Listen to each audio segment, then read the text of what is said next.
Tu l'as sûrement déjà vu. Un logo hyper clean, genre Maison Margiela, et en dessous juste un mot, Paris. Mais pourquoi ils font tous ça? C'est simple, presque vide, mais pourtant ça vend des vêtements à 800 euros. Donc la vraie question c'est, est-ce du style ou de la stratégie marketing?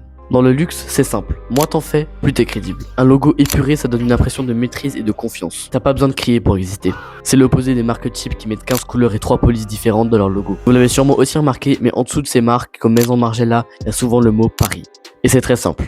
Car Paris est le symbole de l'élégance, du luxe, mode, haute couture. Et mettre un titre simple avec Paris en dessous fait comprendre aux gens que votre marque est élégante et que c'est du luxe. Le mot Paris, c'est pas juste une ville. Même si la marque est internationale, on la reconnaîtra toujours avec le mot Paris. Car le luxe moderne, c'est aussi du minimalisme. Moins les yeux et le cerveau ont besoin de travailler pour reconnaître un logo, plus c'est efficace. Mais attention, certaines marques font totalement l'inverse. Alors, on peut se demander si le minimalisme c'est vraiment utile.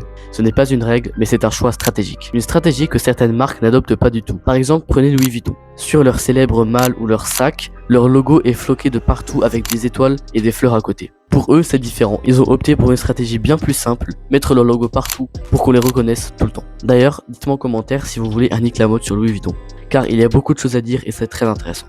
Maintenant que tu sais ça, tu ne verras plus jamais les marques pareilles.